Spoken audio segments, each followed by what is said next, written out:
পিটিইর জন্য কোন কোন গ্রামার প্রয়োজনীয়? আপনি পুরা সময়টাতে অথবা প্রিপারেশনের আগে কোন কোন গ্রামারগুলাই ফোকাস করলে আপনার পিটিই অথবা একটা ইংলিশ টেস্টে আপনি ভালো করতে পারবেন? এই ভিডিওটা হচ্ছে আপনার জন্য যারা এই জিনিসটা জানতে চান। পিটিইতে যেই গ্রামারগুলো লাগে সেটার সবার প্রথমে এবং বেসিক গ্রাউন্ড হচ্ছে পার্টস অফ স্পিচ। এইটা ছাড়া আপনি কোনোভাবেই কোনো ইংলিশ প্রফিসিয়েন্সি টেস্ট ভালো করতে পারবেন না।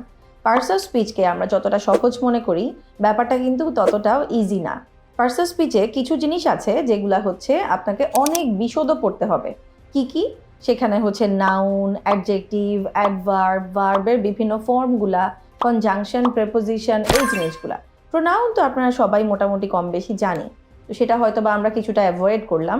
বাট এই যে আমাদের ভার্বের বিভিন্ন ফর্ম, যে কোনটা কোন ফর্মে কাজ করতেছে এবং কোথায় অ্যাডজেক্টিভ বসবে বা বসবে না, অ্যাডভার্বটা কোথায় বসবে, কিভাবে অ্যাডজেক্টিভ এবং অ্যাডভার্ব থেকে নাউনে কনভার্ট করা যায়, কোন সাফিক্স প্রিফিক্স অ্যাড করলে অথবা রিমুভ করলে এগুলোকে কনভার্ট করা যায়, আর হচ্ছে কনজাংশন, প্রেপোজিশন, যে কোথায় কি বসবে, কোথায় আমি অ্যান্ড বসাবো, কোথায় বাট অথবা ইয়েট, সো, ডিসপাইট, এই ধরনের জিনিসগুলা কোথায় বসাবো এবং কিভাবে কনজাংশন ঠিকভাবে না পড়লে আপনি পারবেন না। তারপর প্রেপোজিশন। সব সময় কিন্তু সব ওয়ার্ডের পরে সেম প্রেপোজিশন বসে না, আবার একই ওয়ার্ডের পরে ডিফারেন্ট প্রেপোজিশনের জন্য ডিফারেন্ট মিনিং ক্রিয়েট হয়। সো এই জিনিসগুলো কিন্তু অনেক ডিটেইলে পড়তে হবে, একটু চর্চা করতে হবে। শুধু মুখস্থ করলে হবে না, চর্চা করলেই তখন আমরা পারবো। আদারওয়াইজ কিন্তু সেটা মুখস্থ থাকবে, বাট আমরা যখন দরকার তখন সেটা বের করতে পারবো না বা অ্যাপ্লাই করতে পারবো না। সো এই জিনিসগুলোর উপর অবশ্যই ফোকাস করতে হবে। এরপরেও আর্টিকেল, নাম্বারস, সিঙ্গুলার, প্লুরাল, এই জিনিসগুলো দরকার হয়। আর্টিকেল কোথায় এ অ্যান্ড দা এগুলো বসতেছে, কোথায় দা বসতেছে, কোথায় বসতেছে না, সেইগুলো দরকার হয়।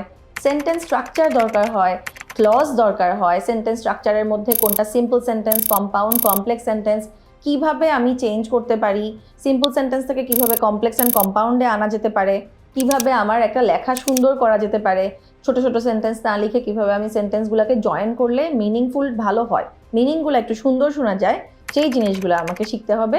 তাহলেই আমি রাইটিং এবং রিডিং বোথ জায়গাতে ভালো করতে পারবো।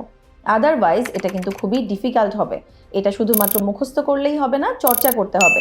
আমাদের ক্লাসগুলোতে আমরা যেটা দেখি, এগুলো কিন্তু আমাদের ক্লাসে অলওয়েজ পড়ানো হয় এবং চর্চা করার জন্যও অনেক কিছু দেওয়া হয়, কিন্তু স্টুডেন্টরা খুব আলসেমি করে, অনেকেই পড়ে না।